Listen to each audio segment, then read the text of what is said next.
My name is Scarlett Hayes. I'm 29 years old and I work in IT support for a mid-sized logistics company just outside Columbus. My life runs on structure, clean schedules, predictable routines, problems that can be broken down, analyzed, and solved. I've always believed relationships should work the same way. If something starts to shift, even slightly, you notice it early. You adjust. You fix it before it turns into something permanent. I was wrong. Daniel Carter is 27, my boyfriend. Or he was. We've been together for a little over 2 years. Not living together, but close enough that my apartment felt like ours most nights. Shared dinners, shared laundry, shared routines that blurred the line between independence and permanence. On the surface, it worked. Daniel was intense in a way I used to interpret as confidence. Loud, competitive, always needing to win, even in conversations that didn't require a winner. Sometimes it was fun. Sometimes it felt like I was being measured without realizing it. I ignored that feeling. I told myself it was just his personality. I had been planning to propose this spring. Nothing dramatic, just a small gathering at a brewery we both liked. A few friends, his older sister, then something quiet outside by the Riverwalk. I didn't want a spectacle. Daniel did. He kept hinting about it, joking about making it memorable, wanting people there, wanting reactions. So I compromised. I booked the space, coordinated with his best friend, even asked Daniel what kind of ring he liked. He sent me links, precise ones, like it was a request form. Last week, everything shifted. I got home early. My manager let us leave after finishing a rollout ahead of schedule. Daniel wasn't expecting me. His car was outside. I could hear voices through the door. I assumed his friend was over. That wasn't unusual. So I walked in quietly, the way I always do when someone's on a call. They were in my kitchen. Daniel had his back to the hallway. His friend, Lena, was facing it. She saw me first. Her expression froze. Daniel didn't notice. He was leaning against the counter, drinking from my glass like he owned the space. Then he said something that made my stomach drop. "Watch me say no and make her cry." He said it casually, like it was a line he'd already rehearsed. Lena gave a small, uncertain laugh, the kind people use when they don't know if something is actually funny. Daniel kept going, faster, energized. He talked about inviting everyone, about how perfect it would be, about how he wanted a full audience. He even mentioned inviting his ex-girlfriend, the one he always said didn't matter anymore, the one who still liked his posts at midnight, the one he swore was just history. I stood there long enough to hear my own proposal turned into entertainment. Then I stepped back, quietly, because I needed a second to think without them seeing my face. I didn't confront him. I didn't walk in and demand answers. I left. Back down the hallway, out of the building, into my car. I sat there for 15 minutes, just replaying it carefully. Watch me say no and make her cry. Not uncertainty. Not hesitation. Performance. That was the word that stuck. He wasn't unsure about marrying me. He was excited about humiliating me. When I went back upstairs, I made noise with my keys, enough that they'd know I was home. Daniel walked out smiling like nothing had happened, kissed my cheek, asked why I was early. Lena wouldn't look at me. I said my manager let us off early. I acted normal. I'm good at that when I need to be. Daniel asked if I was still planning the brewery thing. I said yes, unless something had changed. He smirked, said nothing had changed. Just wanted to make sure it was special. That word didn't feel the same anymore. That night, he fell asleep quickly. I didn't.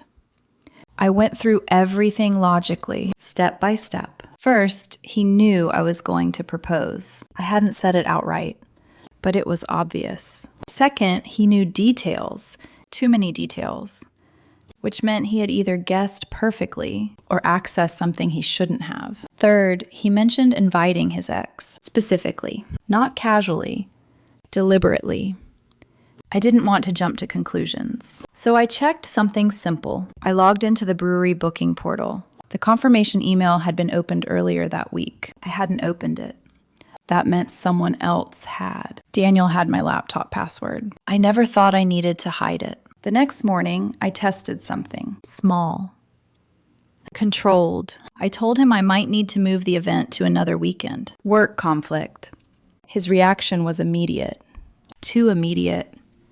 No, that weekend's perfect. Firm. Final. Like he had already built something around that date. That was the moment clarity replaced confusion. I wasn't imagining anything. I wasn't misinterpreting a joke. I was being set up. And the only question left was simple. Would I walk into it or rewrite it? I didn't sleep much that night. Not because I was emotional, because I was thinking. There's a difference. By morning, the shock had settled into something quieter, sharper, cleaner. Daniel wasn't confused. He wasn't unsure. He had a plan, and he was proud enough of it to tell other people. That part mattered more than anything, because it meant this wasn't a mistake. It was intentional. So I treated it like I would any other problem. I verified. I gathered information, and I stopped reacting emotionally. First, I confirmed the guest list. I texted Lena separately, kept my tone casual. I said I wanted to make sure everyone important to Daniel was included for the brewery night. There was a pause before she replied, long enough to tell me she was thinking carefully. Then she listed names, his usual circle, his sister, a few mutual friends, and then his ex. She added a laughing emoji, said Daniel thought it would be iconic. That word again, not meaningful, not emotional, performative. I stared at the message longer than I needed to, not because I was hurt, because I was recalibrating. This wasn't about a relationship anymore. It was about control of a narrative, and I wasn't going to let mine be written by someone who saw me as a punchline. Second, I adjusted the plan, not dramatically, not visibly, just enough. I kept the brewery, kept the date he was so protective of, but I called the manager, asked if I could switch from the open patio to a smaller, private room. I said it was for a more intimate moment. He agreed. No hesitation. Then I asked something else. If I could connect my laptop to their TV, he said yes, as long as it was appropriate. I told him it would be. That was the moment the plan stopped being reactive and became deliberate. I wasn't going to confront Daniel with accusations. I wasn't going to argue in circles. I was going to show the truth. Exactly as it was. Nothing exaggerated, nothing distorted, just clear, unavoidable. I started gathering what I needed. Not everything, just enough. The confirmation email he had opened, the timestamp, the access point. Then I checked something I hadn't thought about before. Months ago, Daniel had logged into his Instagram on my tablet. He never logged out. I hadn't touched it. Until now. I didn't scroll endlessly. I didn't dig through years of history. I focused on the last few weeks, the ones surrounding the event. And there it was, a message to his ex. You better not miss this. Followed by, it's going to be hilarious. No context needed. No interpretation required. I took a screenshot, closed the app, didn't go back. That was enough. Later that evening, I tested one more thing. We were sitting on the couch, TV on, half watching something neither of us cared about. Daniel leaned back, scrolling on his phone. Then he said, almost casually, "You ever notice how public proposals can go really wrong?" I turned my head slightly. "Wrong how?" He smirked. "Like, imagine someone says no in front of everyone." He chuckled. "Brutal." Then, after a second, but kind of amazing to watch, I didn't react, outwardly. But I reached for my phone, tapped record, held it low. Let him keep talking. He didn't notice. Why would he? He thought he was in control. He thought I was still following the script he had written. By the end of that conversation, I wasn't angry anymore. That surprised me. I expected anger. Instead, I felt clear. Like a system that finally identifies the error after running inefficiently for too long. The week leading up to the event felt strange. Daniel was in a good mood. Not warm. Not affectionate. Charged. Like he was anticipating something. He kept making comments about how excited he was for everyone to be there, about how it was going to be memorable. He bought a new shirt, mentioned it twice. once casually, once while looking directly at me, waiting for a reaction. I gave him none. I treated him normally. Went to work, came home, cooked dinner, went to the gym. If he noticed the shift in me, he didn't say anything. A few times he asked if I was nervous. I told him I was focused on logistics. That answer seemed to disappoint him. I think he wanted to see anxiety, something he could use later. 2 days before the event, I finalized everything. I brought my laptop to the brewery early, tested the connection to the screen. The manager showed me how to switch inputs quickly. One button. That was all it would take. I kept the presentation simple. No music. No dramatic effects, just facts, screenshots, timestamps, and one final slide. A single sentence, clear, direct. I also made one more decision, quiet, practical. I returned the ring. No announcement, no symbolism, just logic. There was no future here, no reason to keep something that represented one. The jeweler processed it without questions. Within policy. Clean. Final. The day of the event, Daniel insisted on arriving separately. He said he wanted to come with Lena. Said it would make the moment feel more real, more surprising. That confirmed everything. He didn't just want to reject me. He wanted to watch it happen. I arrived early. Greeted guests as they came in, watched their faces, listened to their tone. They were excited, genuinely. They weren't expecting cruelty. They were expecting something real. That mattered, because it meant Daniel hadn't told everyone. Just enough people to enjoy the performance, not enough to risk being judged. His ex arrived 10 minutes later, confident, comfortable. Like she knew she belonged there. She smiled at me. Polite, neutral. But there was something behind it. Recognition.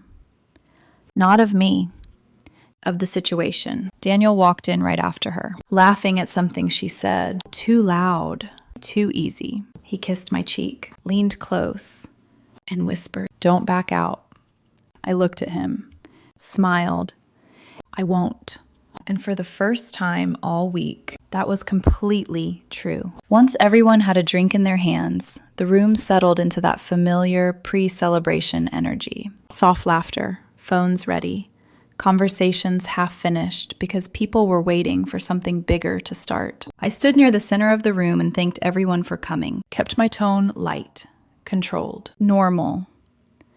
Daniel was watching me closely, not warmly, intently, like he was waiting for a cue, for me to step into the version of the night he had already imagined. His ex stood a little off to the side, but not far, close enough to be included, close enough to see everything clearly. At one point, Daniel reached for her wrist briefly while laughing at something she said. Small. Quick, but deliberate, I noticed.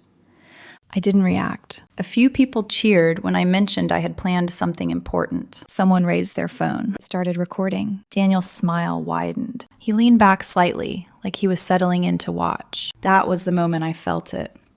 Not fear, not hesitation, clarity.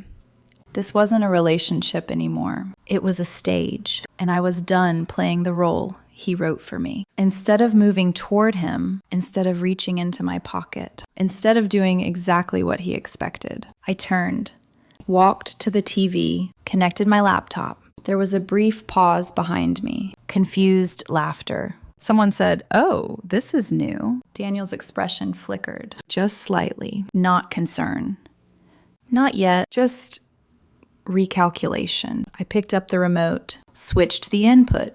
The screen lit up, plain. No music, no build-up. Just the first slide. A screenshot of the brewery reservation. Date, time, clear. "I booked this a few weeks ago," I said calmly, "because I thought tonight would mark the beginning of something permanent." A few smiles, a few nods. They still thought this was part of the BDK. Daniel relaxed again. Just a little. The second slide appeared, the same confirmation email. marked as opened, timestamp visible. I hadn't accessed this since I booked it, I continued. So I checked. Silence started to replace the background noise. Not heavy yet, but noticeable. Daniel shifted his weight, crossed his arms. The third slide came up. A message. Simple. Direct. You better not miss this. It's going to be hilarious. No name needed. No explanation required. I didn't add anything. I just read it exactly as it was. The room changed. Not dramatically. Not all at once, but enough. Phones lowered. People looked at each other, trying to understand. Daniel let out a short laugh. Too quick. Too controlled. Scarlett, he said, what is this? I didn't answer him. I moved to the next piece. I picked up my phone, pressed play. His voice filled the room. Clear.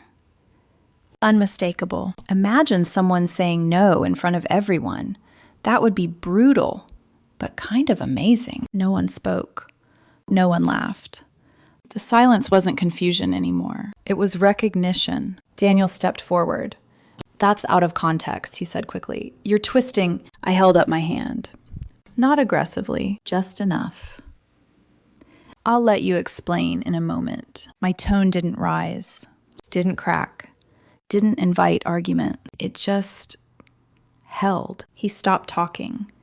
Not because he agreed, because the room had already shifted, because people were no longer looking at him the same way. I turned back to the screen, paused for a second, then said the one thing I had replayed in my head all week. You told Lena you wanted to watch me say no and make me cry. I didn't raise my voice. I didn't emphasize it. I just said it, exactly as I had heard it. The impact didn't come from volume. It came from accuracy. Daniel's face changed, subtly. The confidence didn't disappear, but it fractured. Just enough to show what was underneath. His first instinct was speed. You're taking that completely out of... Then clarify it, I said. Still calm. Still steady. He opened his mouth, paused, closed it again. Because there wasn't a version of that sentence that sounded better when explained. He pivoted.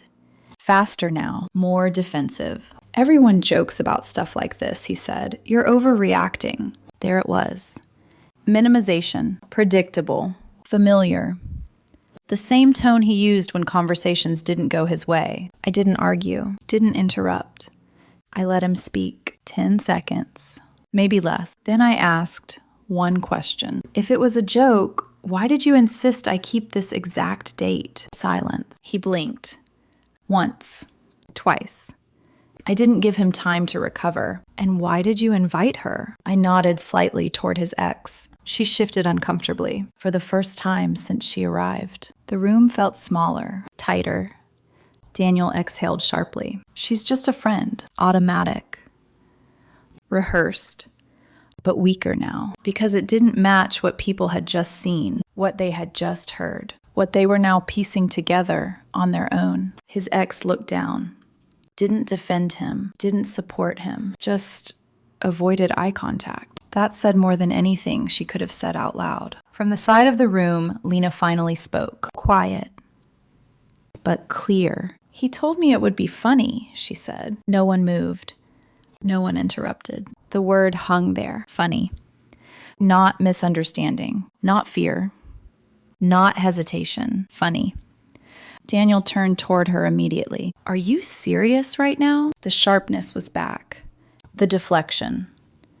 The attempt to redirect. But it was too late. Because now it wasn't just me. It wasn't just evidence. It was confirmation from someone he trusted. I stepped forward slightly. Not toward him. Toward the center of the room. I planned tonight because I believed we were building something real, I said. My voice didn't waver. I'm not perfect, but I don't treat commitment like entertainment. No one interrupted. No one disagreed. If you had doubts, we could have talked about them privately. I paused. Just long enough. What I overheard wasn't doubt. I let the silence carry the rest. It was planning. That was the moment everything fully shifted. Not dramatically. Not loudly. but completely, because now there was no version of the story left that he could control. And for the first time that night, Daniel wasn't performing anymore. He was exposed. Daniel's composure didn't break all at once. It cracked in layers. First, the confidence slipped, then the rhythm of his voice, then the control. "You're embarrassing me right now," he said, sharper this time. "You could have talked to me privately." That almost worked. Almost. Because if you ignored everything that came before, it sounded reasonable. But the room remembered. The screenshots. The audio.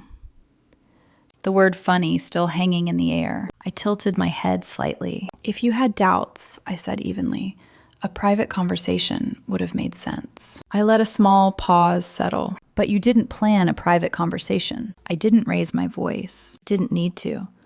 "You planned a performance." No one spoke. But people shifted, subtly. A few of his friends stepped back half a pace. Not dramatic. Just instinct. Creating distance, Daniel noticed. That was the moment panic flickered behind his eyes. He turned quickly, trying to regain ground. "You went through my messages," he said, louder now. "That's a violation. That's insane." There it was. Deflection, reframing, trying to make the focus about me. I nodded once. "I confirmed something you were already telling other people. Clean. Accurate. No extra weight." It landed harder than anything emotional would have, because it couldn't be twisted. Daniel ran a hand through his hair, looked around the room, searching. For support, for alignment, for someone who would laugh and break the tension. No one did. Even his ex had stepped back slightly, her arms crossed now, expression guarded, detached, like she was reconsidering her position in real time. "I didn't think it was that serious," she muttered. "Not to me." To the room. To herself. Daniel turned toward her. "You too?" Too fast. Too defensive. She didn't answer. That silence cost him more than words. I stepped forward again. Not aggressively, just enough to reclaim the center. "I was going to propose tonight," I said. A few people inhaled softly, the reality of what almost happened settling in. "I had everything planned." I glanced briefly at the screen behind me, then back at him. "But I'm not going to propose to someone who sees my vulnerability as content." The word landed. Content. Not partner. Not future. Content. Daniel laughed. Short, sharp, forced. "You're acting like I was trying to destroy you," he said. "It was a joke. People joke." His voice was louder now, but thinner, like it needed volume to hold itself together. I didn't match it. "I don't stay with someone who needs an audience to feel powerful." That was it. No speech, no dramatic buildup, just a boundary. Clear, immovable.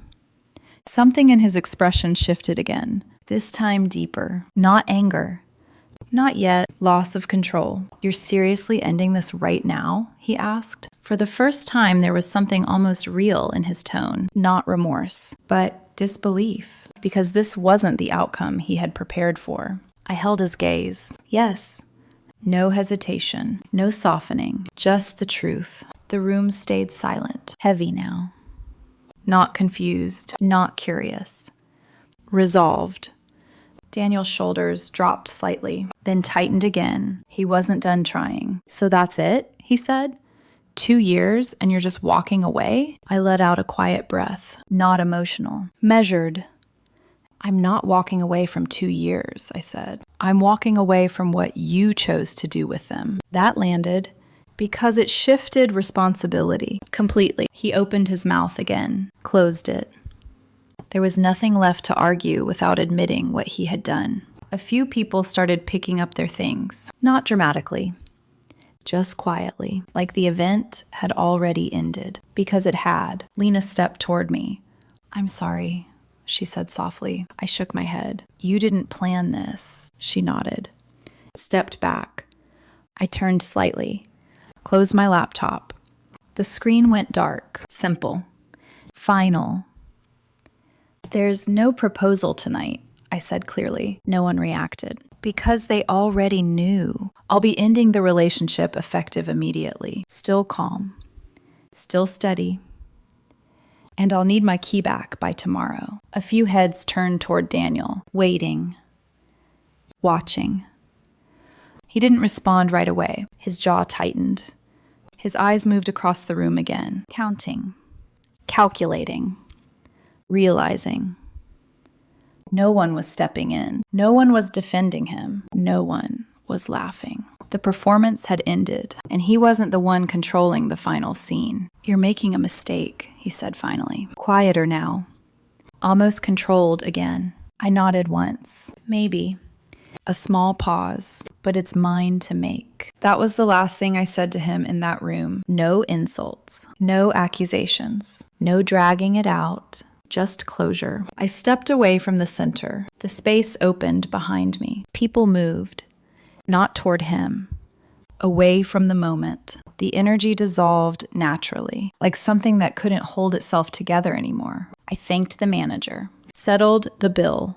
Did the practical things. Because that's how I process endings. Not with noise. With completion. As I walked out, I didn't look back. I didn't need to, because whatever had been there was already over. The drive home was quiet, not heavy, not overwhelming, just still. Daniel called 3 times before I even reached my street. I let it ring, not out of spite, out of structure. There was nothing urgent left to say. When I got home, I didn't sit down. I didn't replay the night. I moved. Closet first, then bathroom. Then the small things people forget. Chargers, books, the extra pair of shoes by the door. Anything that was clearly his, I placed into 2 boxes. Neatly, deliberately. No hesitation. Then I changed my laptop password. Logged out of every shared account. Streaming services. Delivery apps. All the small access points people don't think about until they matter. It wasn't emotional. It was cleanup. About an hour later, there was a knock. Not aggressive, but persistent. I already knew it was him. I opened the door halfway, stepped into the hallway behind me, didn't invite him in. He looked different, less composed, hair slightly out of place, lower than usual. "You blindsided me," he said. I held his gaze. "You were planning to humiliate me days ago," I replied. "That's not a blindside." It landed immediately, because it was simple. He exhaled sharply, ran a hand over his face. "That wasn't," he started, then stopped. Adjusted. Shifted tone. "I panicked," he said instead, "about everything. The pressure, the future."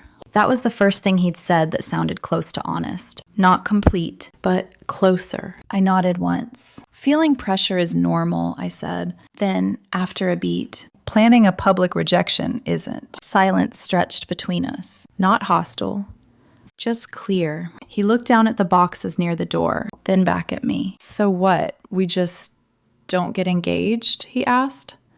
"We slow it down. Keep dating." That was the moment I understood something fully. Not just about him, about us.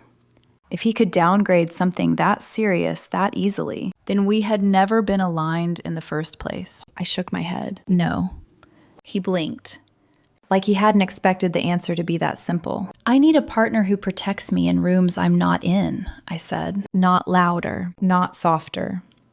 Just precise. Not someone who turns me into a moment. His expression shifted again. This time there was no defense, no argument. Just the realization that nothing he said next would change the outcome. He reached into his pocket, pulled out the key, held it for a second, then placed it in my hand. That was it. No dramatic goodbye, no final speech. Just a small, quiet transfer of something that used to mean access. Now it meant nothing. He picked up the boxes, hesitated. Like he wanted to say something else. Didn't.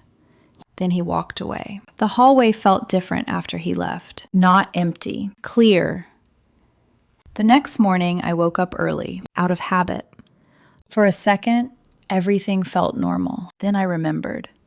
And the feeling that followed wasn't grief. It was clarity. My phone lit up around 7. Messages from him. Long ones at first. Apologies. Explanations. Fragments of accountability mixed with deflection. By 9, the tone shifted. Frustration. Accusations. You made me look bad. You could have handled it privately. I read every message once. Then I put my phone down. Didn't respond. He called. I let it go to voicemail twice. The recording said everything the text didn't. First one, soft, regretful. Second one, sharp, irritated. 2 different versions. Same goal. Control. By noon, I made a decision. Not impulsive, not reactive. Final. I blocked his number. Then Instagram. Then everything else. Not to hurt him. To close the loop. Before blocking email, I sent one message. Short, direct. I don't wish you harm, but I won't stay connected to someone who planned to publicly humiliate me. No extra words. No open doors. After that, I removed his name from my GDK contact at work, updated my lease, changed access permissions. Again. Clean up. That evening, a mutual friend texted me, said Daniel wanted closure. I stared at the message for a few seconds, then replied once. Closure happened at the brewery. That was it. No follow-up. No explanation. 3 weeks have passed since that night. My routine looks the same. Work during the day. Gym in the evening. Groceries on Sunday. But it feels different. Quieter. Not empty. Just mine. A few mutual friends reached out. Individually. Most of them didn't know what he had planned. They told me they were uncomfortable when everything unfolded. That they respected how I handled it. I didn't ask for validation. I didn't need it. The truth had been visible. That was enough. I heard through someone else that Daniel has been telling his version, that it was a joke, that I overreacted, that I embarrassed him. That's expected. I'm not chasing down every version of the story. The people who were in that room, they already know. What changed the most wasn't external. It was internal. I started replaying smaller moments. Things I had dismissed. The competitiveness. The way he'd joke at my expense in front of others. Then call me sensitive if I didn't laugh. None of it crossed a hard line on its own. But together, it formed a pattern. I just hadn't stepped back far enough to see it. That night forced clarity. Once I heard him describe my vulnerability as entertainment, there was nothing left to negotiate. No long conversations. No slow decline. Just a decision. Leaving wasn't dramatic. It was precise. Blocking him wasn't anger. It was prevention. No late-night apologies. No recycled promises. No reopening something that had already shown me exactly what it was. If there's one thing I understand now, it's this. Pay attention to how someone talks about you when they think you're not listening. That version is usually the most honest. I was ready to get down on one knee that night. Instead, I stood up.